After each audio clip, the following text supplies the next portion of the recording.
Muy buenas tardes, apreciados hermanos. Tenemos la dicha de estar juntos en este sábado para el estudio de la palabra del Señor. Y es por su gracia que damos inicio al estudio de su palabra. El estudio de hoy está titulado Naturaleza del pecado. Vamos a hablar hoy acerca de este tema bastante negativo, pero es un asunto que necesitamos tener claro y que la palabra de Dios tiene abundante información con respecto a la naturaleza del pecado. Este será nuestro tema hoy. Bien, hay 4 puntos que me gustaría que miremos en este estudio. 4 puntos. Primero, pecado original, o mejor dicho, ¿qué es pecado original? Vamos a hablar un poquito también sobre sus inicios. 2, pecado por elección. Vamos a ver en la palabra del Señor la definición de pecado. ¿Qué es pecado? Especialmente la postura de pecado por elección. Y tercero, vamos a mirar el factor culpa. ¿Cuándo es que el pecado acarrea culpa en el ser humano? Y punto número 4, vamos a mirar venciendo al pecado. La pregunta ¿es posible que nosotros en nuestra condición podamos vencer al pecado en esta vida? Ese es el tema, o esto es lo que vamos a mirar, estos 4 puntos vamos a mirar en este estudio.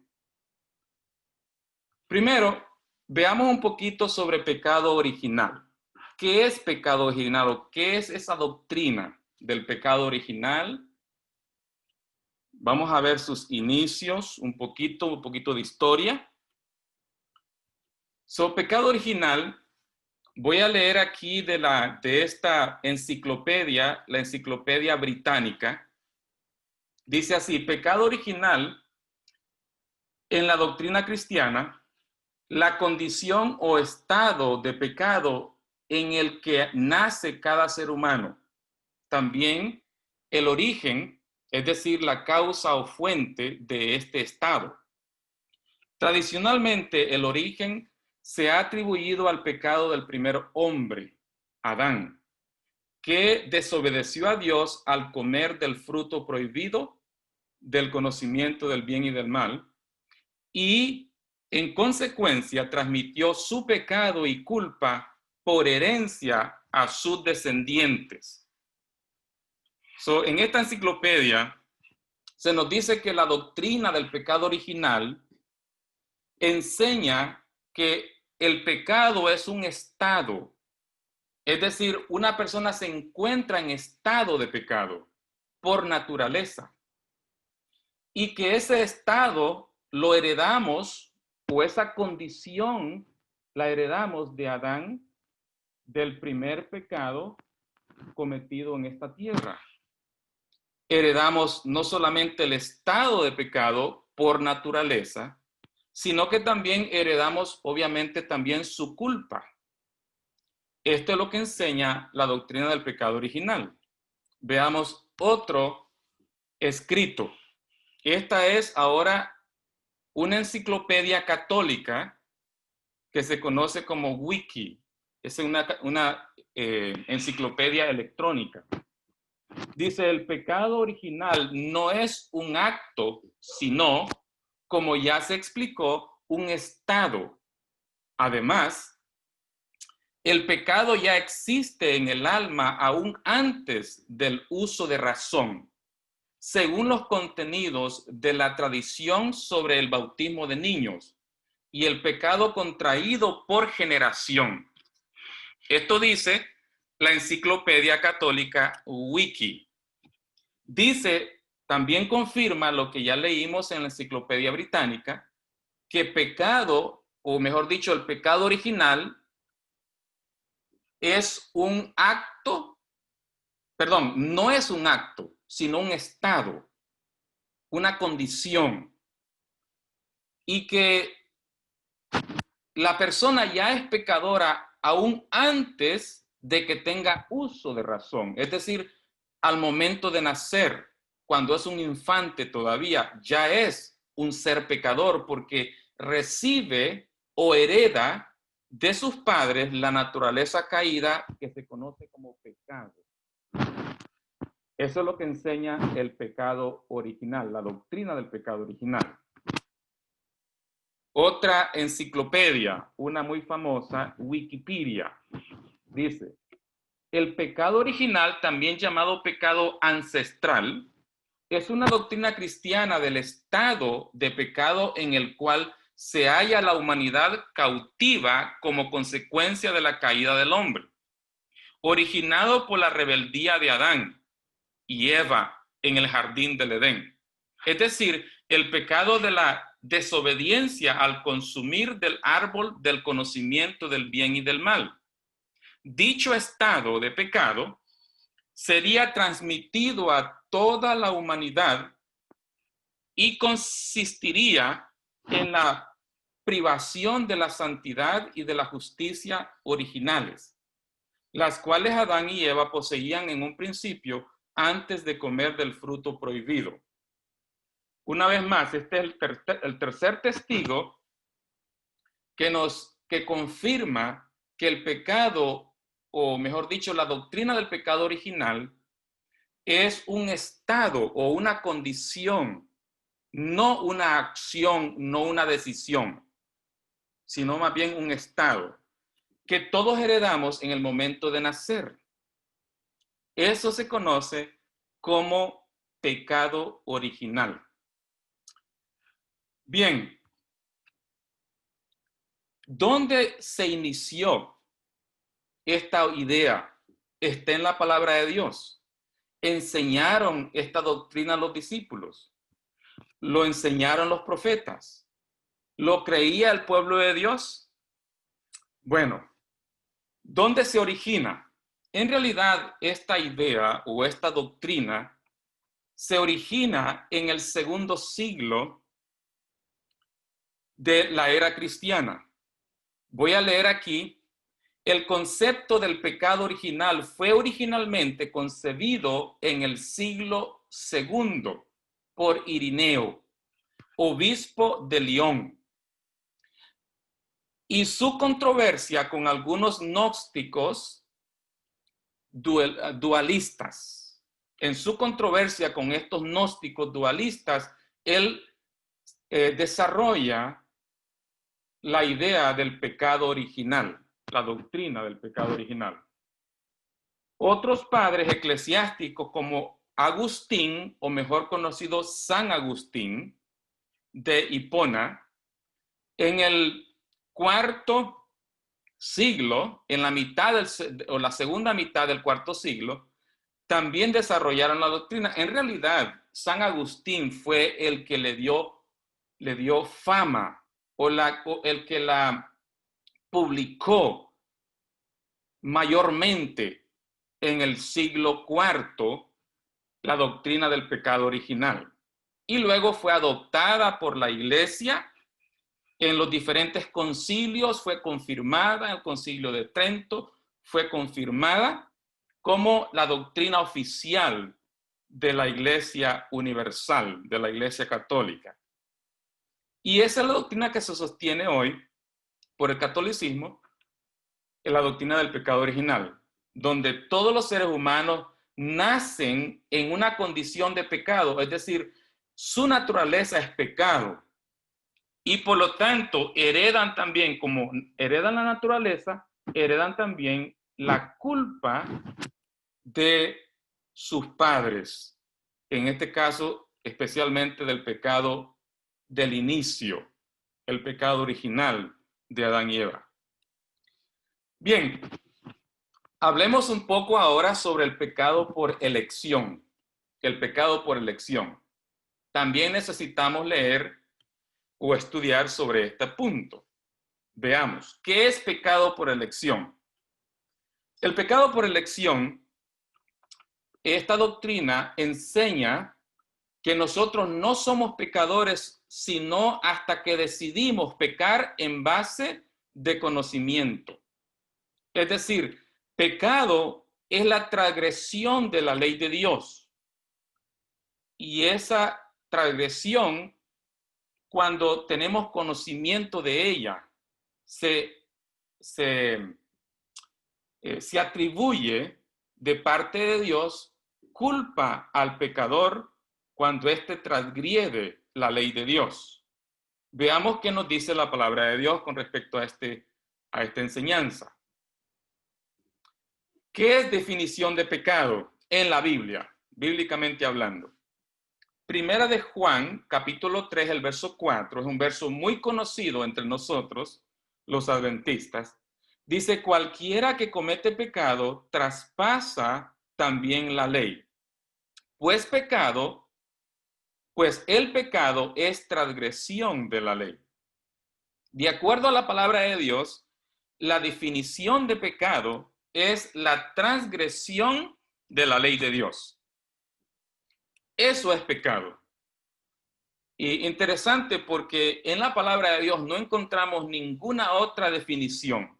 Es la única definición dada en la Biblia con respecto a qué es pecado. Está confirmado en el libro de Romanos capítulo 4, verso 15. Donde no hay ley, tampoco hay transgresión, dijo el apóstol. También en Romanos 5, el verso 13. No se imputa pecado no habiendo ley. En otras palabras, no se imputa culpa o no se hace responsable a la persona que transgrede la ley en ignorancia. O sea, si no hay ley, no hay imputación de pecado. No se imputa pecado no habiendo ley. Ellen G. White, la hermana White, mejor conocida, escribe y dice, ahora bien, nosotros queremos entender qué es pecado. Y luego ella cita el libro de Primera de Juan, que ya leímos capítulo 3, el verso 4. Es la transgresión de la ley de Dios. Luego dice, esta es la única definición que dan las Escrituras. La única definición que existe en la palabra de Dios con respecto a qué es pecado está en 1 de Juan 4:3. Perdón, 3:4. Por consiguiente, vemos que los que pretenden ser guiados por Dios, pero se apartan de Él y de su ley, no escudriñan las Escrituras. Esta, dice ella, es la única definición que dan las Escrituras con respecto a lo que es pecado. Leamos otra cita, bastante parecida. Esta cita no está en el español, la podemos encontrar en este libro conocido como Sermones y Charlas, volumen 1. Okay, estoy traduciendo el nombre del libro, pero no está en el español, no la he podido encontrar. Dice así, es el privilegio de todo pecador preguntarle a su maestro qué es realmente el pecado. Dame una definición de pecado. Tenemos uno en 1 de Juan 3. El pecado es infracción de la ley. Ahora bien, esta es la única definición de pecado en toda la Biblia. Noten, la hermana White dice aquí, la profetisa, la sierva del Señor dice, que esta definición acerca de pecado encontrada en 1 de Juan 3, el verso 4 específicamente, es la única definición de pecado en toda la Biblia. Es decir, no hay otra. Si tenemos otra definición de pecado, tendrá que venir fuera de la Biblia, pero no en la Biblia porque esta es la única en toda la Biblia. Y la Biblia dice que pecado es la transgresión de la ley de Dios, no la naturaleza humana. En el libro de Santiago se nos dice que en esta definición de pecado, en la definición dada en la Biblia, la cual es pecado por elección, se requiere que para que una persona se le impute culpa de pecado, tiene que tener conocimiento.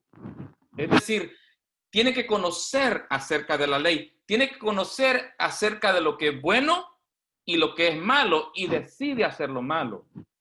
Eso es pecado, cuando hay conocimiento. Vean lo que dice Santiago capítulo 4, verso 17.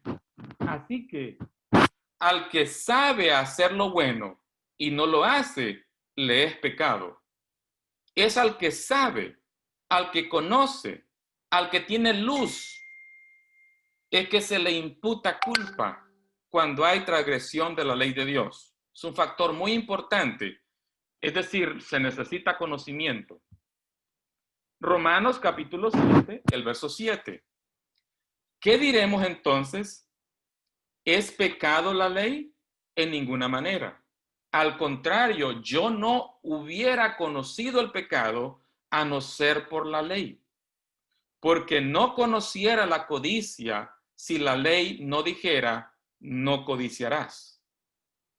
Solamente conociendo la ley es que se inculpa de pecado, de acuerdo aquí a Romanos capítulo 7. Tiene que haber conocimiento. Otro más, Juan 15, 24. El Señor Jesús, hablando con los escribas y fariseos, con el pueblo judío, les dijo estas palabras: si yo no hubiese hecho entre ellos obras que ningún otro ha hecho, no tendrían pecado. Pero ahora también ellos las han visto y nos han aborrecido a mí y a mi Padre. Si yo no hubiese hecho obras, si yo no hubiese enseñado, si yo no hubiese venido a traer luz, entre ellos no tuviesen pecado. En otras palabras, se necesita conocimiento para que se inculpe a un individuo de pecado cuando hay transgresión de la ley de Dios. Muy importante. Otro escrito. Hay abundancia de escritos en la palabra de Dios con respecto a este punto. Juan capítulo 9, el verso 41. El Señor Jesús, una vez más, hablando con los escribas y fariseos, les dijo estas palabras: si fuereis ciegos, no tendrías pecado, pero ahora porque decís, vemos, vuestro pecado permanece.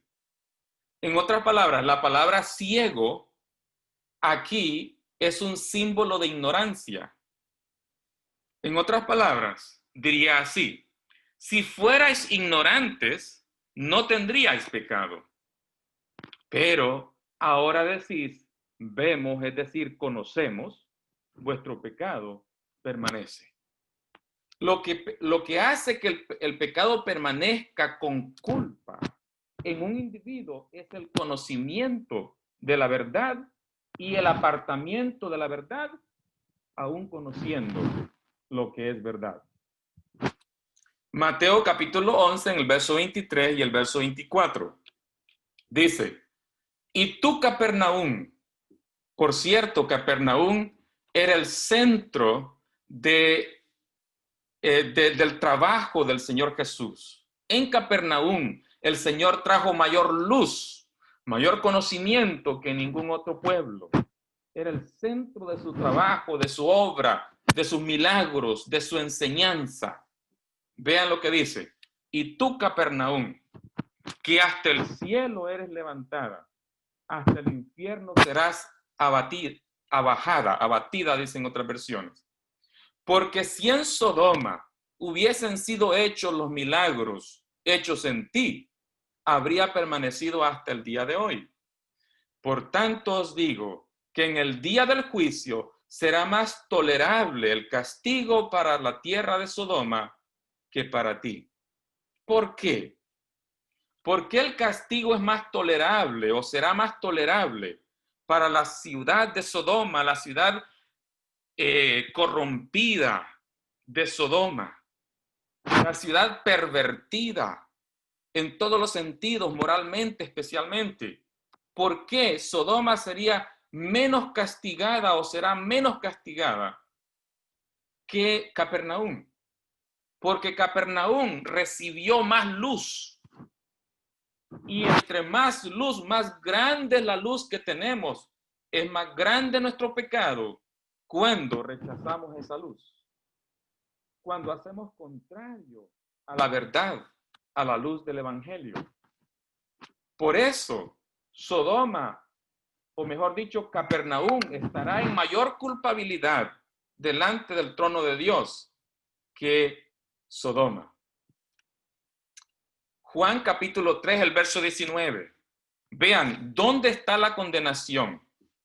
Y esta es la condenación, que la luz vino al mundo y los hombres amaron más las tinieblas que la luz, porque sus obras eran malas. La condenación está en conocer la verdad, en conocer esta luz preciosa y hacer contrario, obrar contrario a ella. Ahí está la condenación.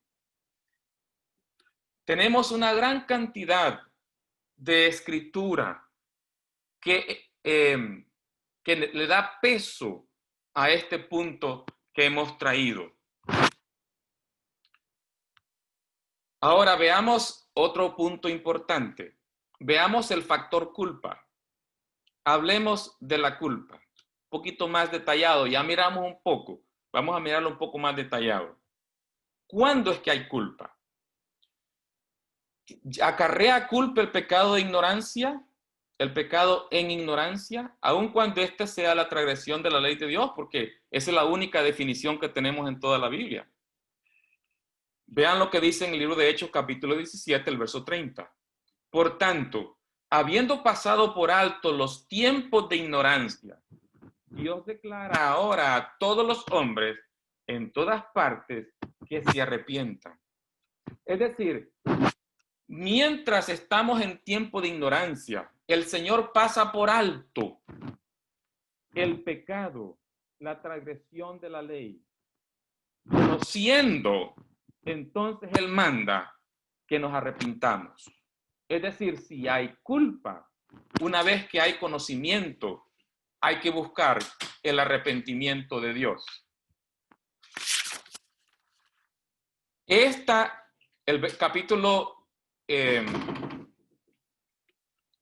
capítulo 3, el verso 19.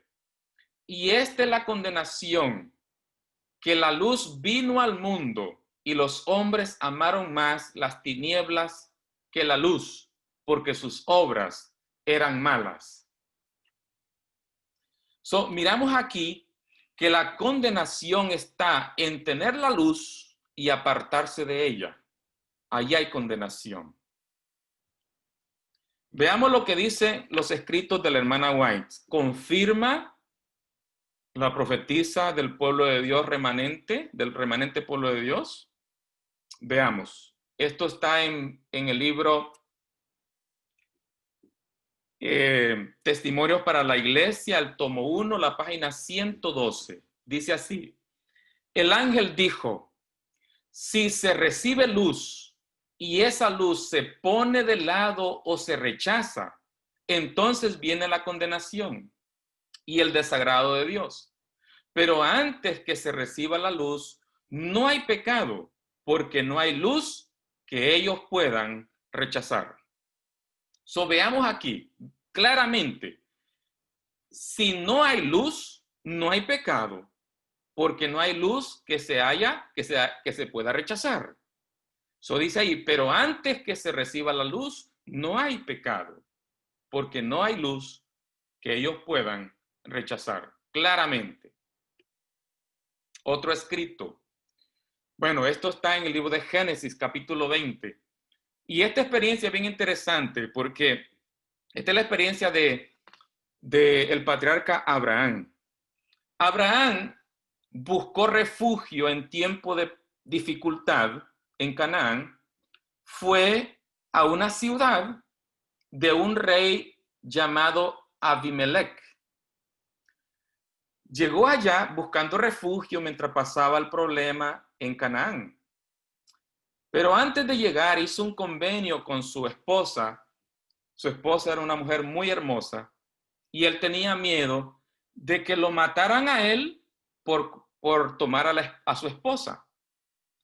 Entonces hizo un convenio con ella y le dijo, cuando lleguemos allá, vamos a decir que tú eres mi hermana. Que tú eres mi hermana, no eres mi esposa. Porque si decimos que eres mi esposa, me van a matar a mí para tomarte a ti como mujer. Bueno, veamos lo que acontece. Fue exactamente lo que ellos pensaron, lo que aconteció. Cuando el rey de aquella ciudad o de aquel reino vio a Sara, que era muy hermosa, mandó a preguntar con respecto a ella. Le preguntaron a ella, ¿eres soltera? Ella dijo, sí, porque él es mi hermano. Vean, verso 3, Génesis capítulo 20. Pero Dios vino a Abimelech, esto fue después de que Abimelech la tomó a ella, en un sueño de noche, y le dijo, he aquí, eres hombre muerto por razón de la mujer que has tomado, pues está casada. Dios viene y le habla a Abimelech y le dice, esa mujer está casada, no debiste haberla tomado.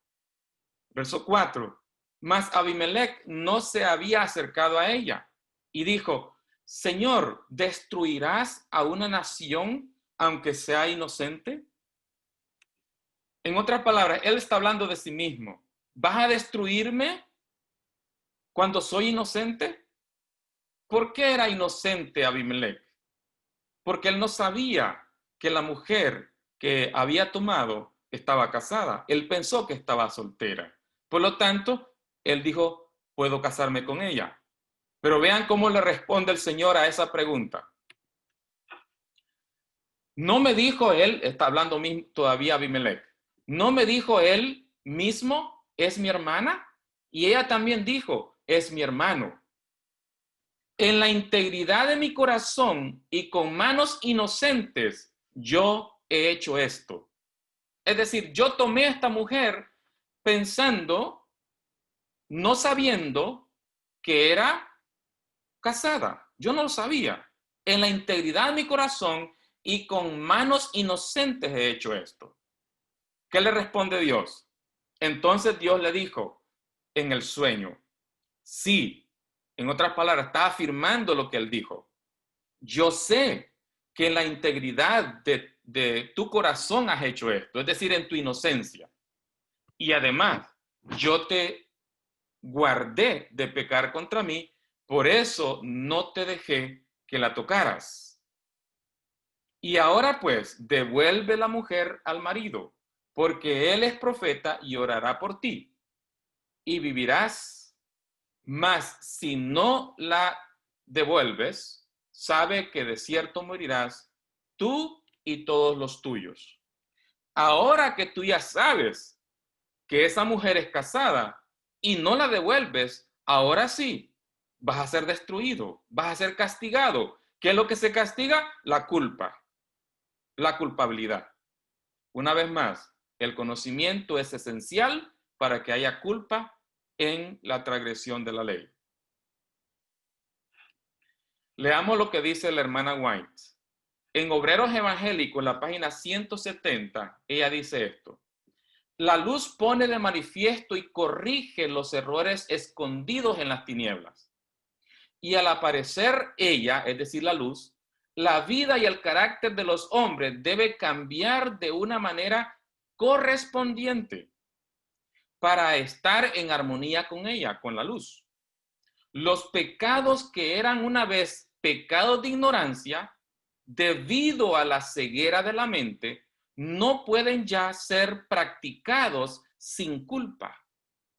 Al recibir mayor luz, los hombres deben ser reformados, elevados y refinados por ella, o se verán más perversos y obstinados que antes de llegar a la luz. Vean que una vez que viene la luz y nosotros actuamos en contra de esa luz, ahora tenemos culpa. Pecados que antes habíamos cometido en ignorancia, una vez conociendo que es pecado, conociendo la verdad con respecto a nuestras acciones pasadas, ahora ya no son pecados de ignorancia. Ahora son pecados a sabiendas y ahora sí acarrean culpa. Eso es lo que dice acá el escrito. Pregunta, ¿heredamos nosotros la culpa? ¿Heredamos culpa de nuestros padres o de Adán? Veamos en el libro de Ezequiel, capítulo 18, el verso 20. Se nos habla de un principio en el trato de Dios con los hombres. Dice así, Ezequiel 18, 20. El alma que peque, esa morirá. El hijo no cargará con la culpa del padre, ni el padre cargará con la iniquidad del hijo. La justicia del justo será sobre él, y la maldad del impío será sobre él. Este escrito nos dice claramente que el hijo no sufrirá el castigo del padre, del pecado del padre, sino que él sufrirá el castigo de su propia culpa, de su propio pecado. Otro más, Deuteronomio 24, 16. Los padres no morirán por sus hijos, ni los hijos morirán por sus padres. Cada uno morirá por su propio pecado.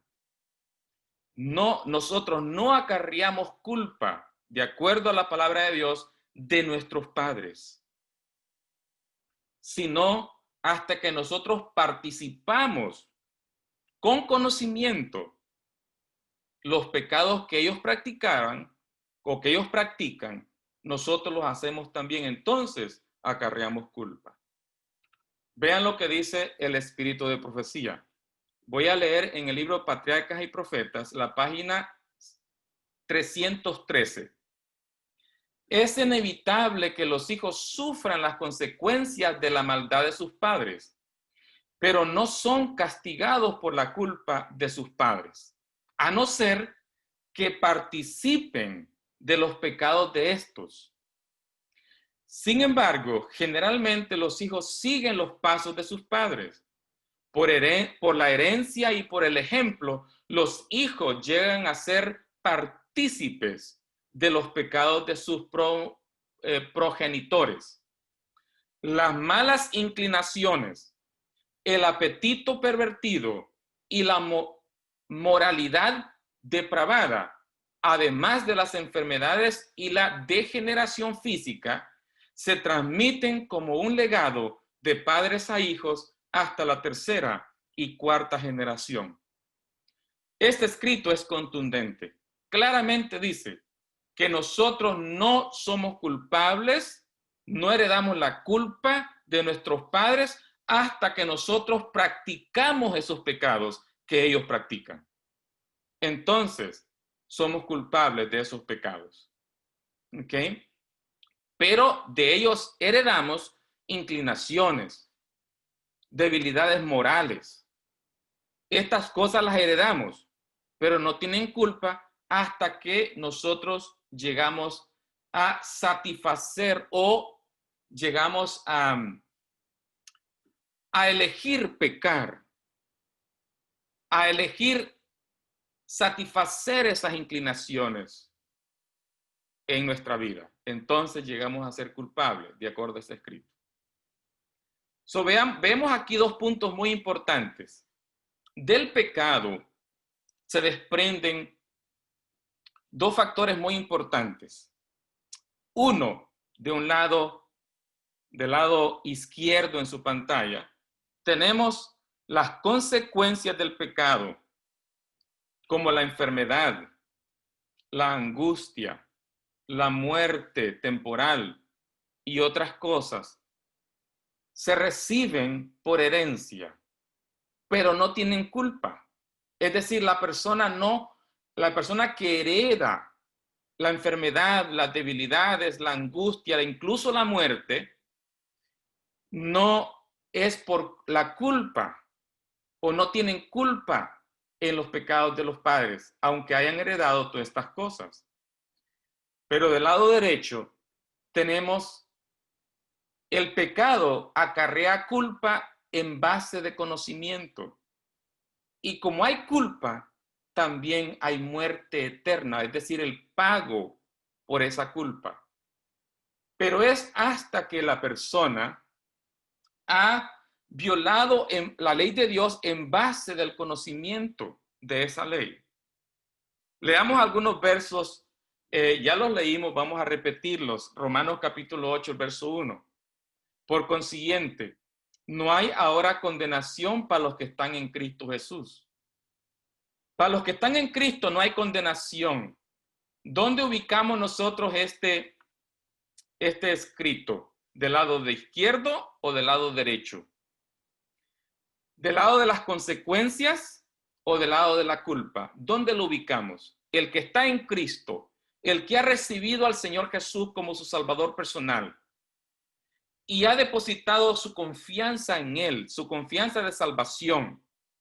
¿Dónde lo ubicamos? Dice que ya no tiene culpa. Sin embargo, ese cristiano todavía muere. Todavía muere la muerte temporal, pero sin culpa. Por lo tanto, lo ubicamos al lado izquierdo. El siguiente verso, Juan 9:3. El Señor Jesús está hablando acerca de aquel hombre que nació ciego, que sus discípulos se lo introdujeron y le dijeron, Señor, ¿quién pecó en el caso de este hombre? Porque él nació ciego. ¿Pecó él o sus padres para que esté ciego?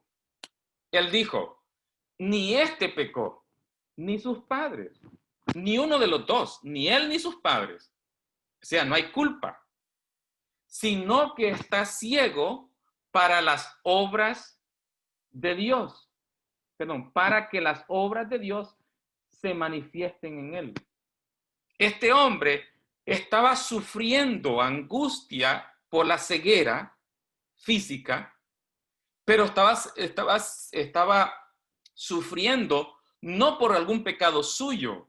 Su ceguera no provino de un pecado suyo o de sus padres. En ese sentido, él era inocente. Por lo tanto, está bajo las consecuencias del pecado donde no hay culpa. El caso de este hombre. Ahora veamos el siguiente. En Juan 5:14, está hablando aquí de aquel hombre que fue sanado por Cristo de una parálisis.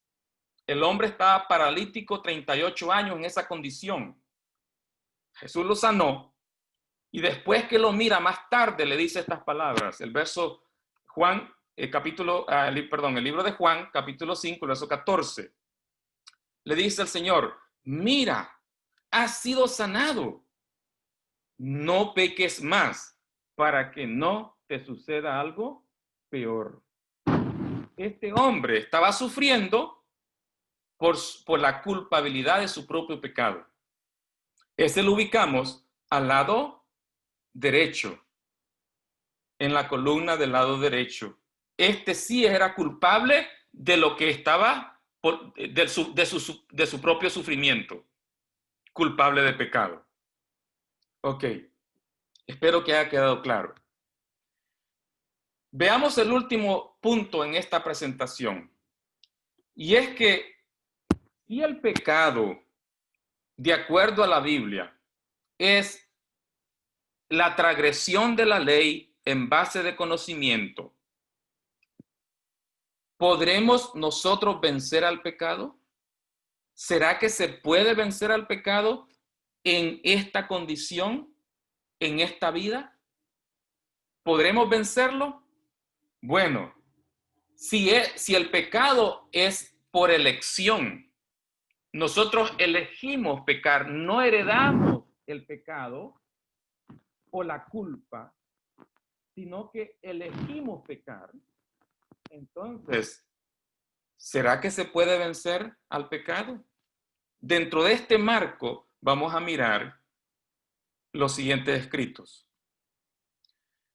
En el libro de Primera de Corintios, capítulo 10, en el verso 13, el apóstol dice, no os ha sobrevenido ninguna tentación que no sea común a los hombres.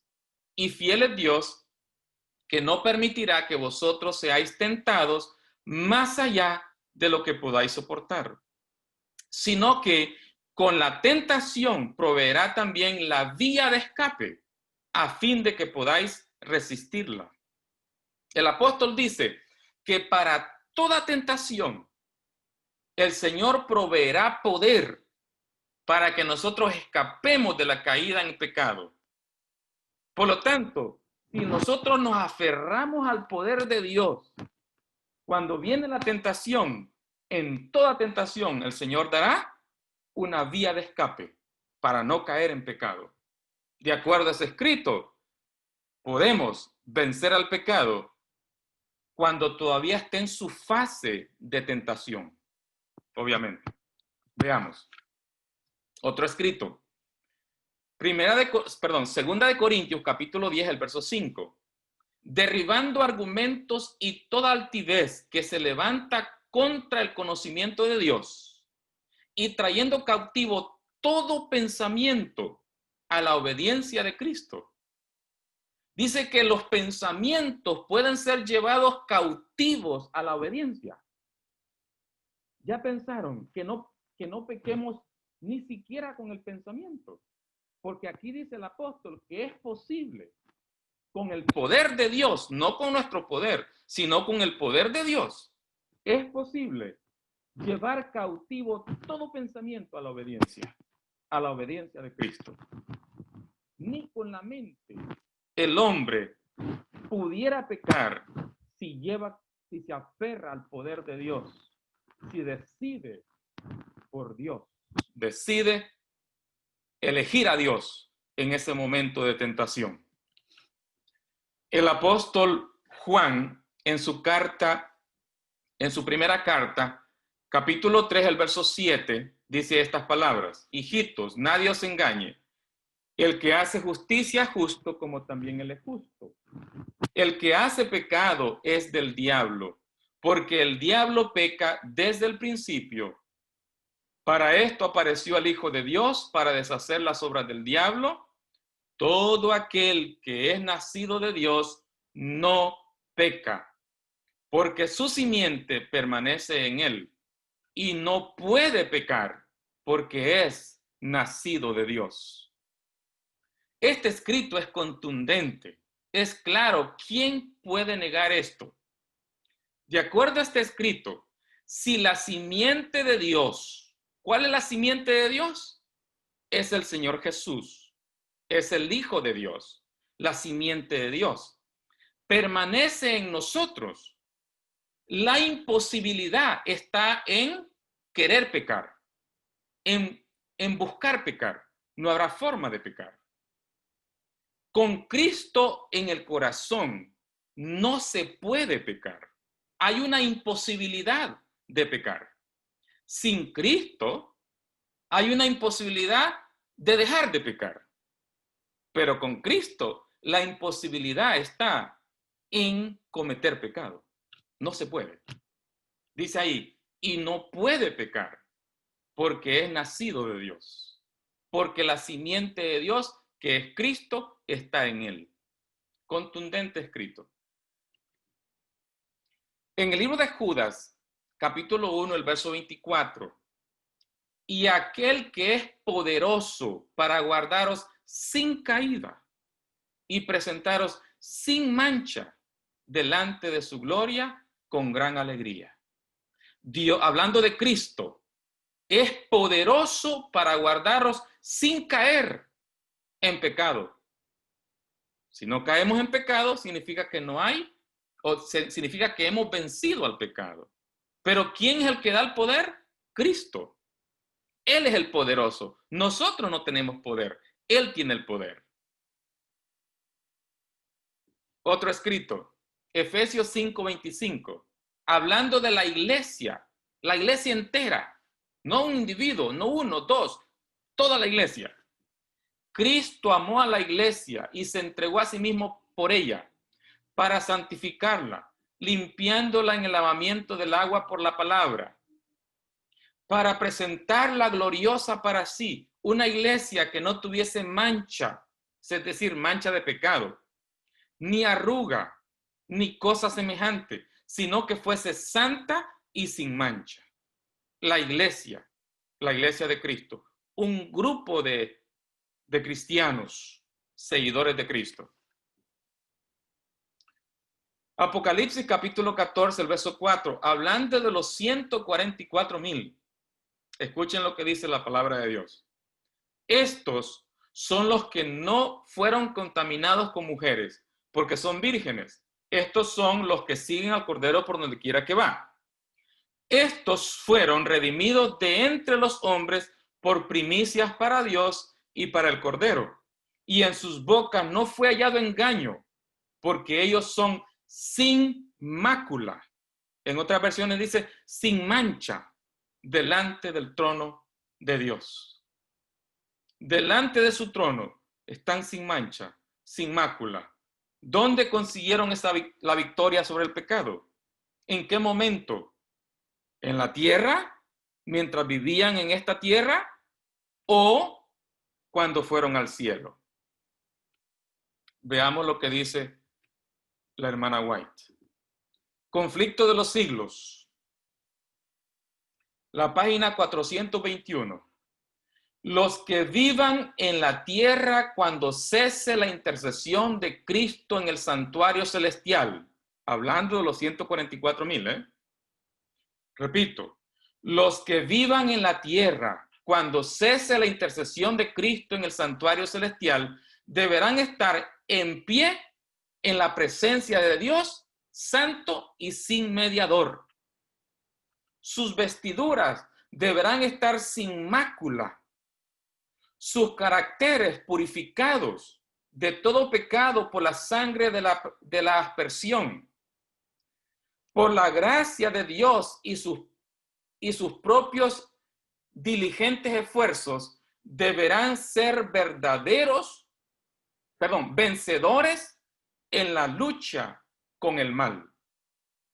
Mientras se prosigue el juicio investigador en el cielo, o sea, mientras, es decir, todavía está pasando el juicio investigador en el cielo.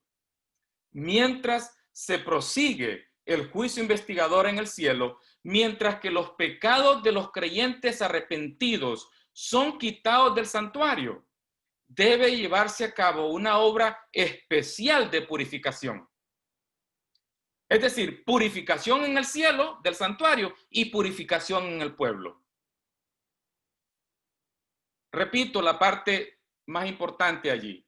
Mientras se prosigue el juicio investigador en el cielo, mientras que los pecados de los creyentes arrepentidos son quitados del santuario, debe llevarse a cabo una obra especial de purificación, de liberación del pecado entre el pueblo de Dios en la tierra. Aun cuando todavía estamos en esta tierra, el pueblo de Dios tiene que ser encontrado al final del juicio investigador, sin mácula, sin pecados, vencedores sobre el pecado, antes que termine el tiempo de gracia, de acuerdo a este escrito. Otro escrito, ahora, dice ella, en este momento, ahora, mientras que nuestro gran sumo sacerdote está haciendo propiciación por nosotros, debemos tratar de llegar a la perfección en Cristo. Nuestro Salvador no pudo ser inducido a ceder a la tentación ni siquiera en pensamiento. Satanás encuentra en los corazones humanos algún asidero en que hacerse firme. Es tal vez algún deseo pecaminoso que se acaricia, por medio del cual la tentación se fortalece. Pero Cristo declaró al hablar de sí mismo: viene el príncipe de este mundo, mas no tiene nada en mí. Satanás no pudo encontrar nada en el Hijo de Dios que le permitiese ganar la victoria. Cristo guardó los mandamientos de su Padre y no hubo en él ningún pecado de que Satanás pudiese sacar ventaja. Hablando de Cristo. Luego dice de nosotros la siguiente frase. Esta es la condición en que deben encontrarse los que han de poder subsistir en el tiempo de angustia. Hermanos, el tiempo de angustia será después del cierre del tiempo de gracia, mientras el pueblo de Dios todavía está en la tierra. Y dice aquí que la condición de carácter de Cristo, cuando él dijo, Satanás viene a mí y no encuentra nada en mí, esa misma condición, en esa condición deben de encontrarse los que han de subsistir en el tiempo de angustia. Ese escrito es contundente para mí. Otro escrito, Conflicto de los Siglos, la página 607. En esta vida es donde debemos separarnos del pecado por la fe en la sangre expiatoria de Cristo. Nuestro amado Salvador nos invita a que nos unamos a Él, a que unamos nuestra flaqueza con su fortaleza, nuestra ignorancia con su sabiduría, nuestra indignidad con sus méritos. Es en esta vida cuando nos aferramos al poder de Cristo, cuando nos hemos de separar del pecado. O mejor dicho, Cristo nos separará del pecado con su poder en esta vida. Otro escrito dice así: todo el que por fe obedece los mandamientos de Dios alcanzará la condición sin pecado en que vivía Adán antes de su transgresión. Hermanos, escuchen ese escrito.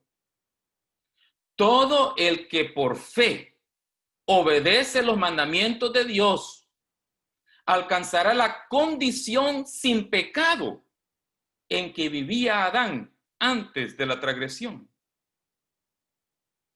Tremendo escrito con respecto a la victoria sobre el pecado en esta tierra. La pregunta es, ¿tiene Dios ese poder para hacer que su pueblo deje de pecar? ¿Tiene Dios ese poder? Hay muchas personas que no creen esto. Hay muchas personas que prefieren creer que la victoria del pecado no será posible mientras estemos en la tierra, porque no tienen fe en Dios. No pueden concebir que sea posible que la iglesia deje de pecar mientras vive en la carne pecaminosa, en una carne debilitada por el pecado. No lo pueden concebir, pero los escritos son contundentes. Dios promete.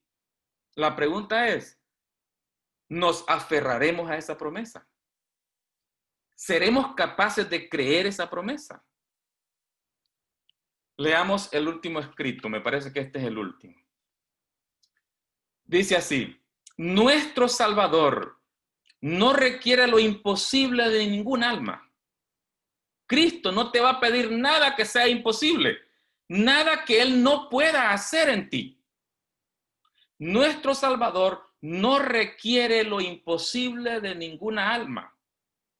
No espera nada de sus discípulos para lo cual no esté dispuesto a darles gracia, y fortaleza a fin de que puedan realizarlo. No les pedirá que fueran perfectos si junto con su orden no les concediera toda perfección de gracia a aquellos sobre los que confiere un privilegio tan elevado y santo. Jesús no te va a llamar a hacer algo que Él no pueda hacer en ti. Dios tiene ese poder.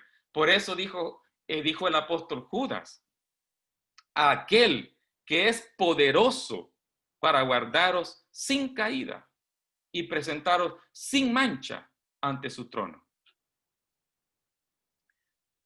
Dice este escrito, esta experiencia debe tenerla cada uno de los que se salven. Vea, cada persona que se salve tiene que tener esta experiencia. ¿Qué experiencia? En el día del juicio, la conducta de aquel que haya conservado la fragilidad y la imperfección de la humanidad no será defendida. Para el tal no habrá lugar en el cielo. No podría disfrutar de la perfección de los santos en luz.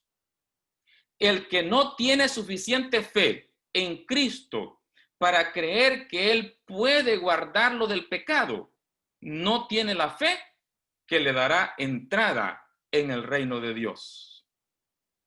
Aquel que no tiene fe de que Cristo puede hacerle vencer el pecado, no tiene fe para estar en el reino de Dios.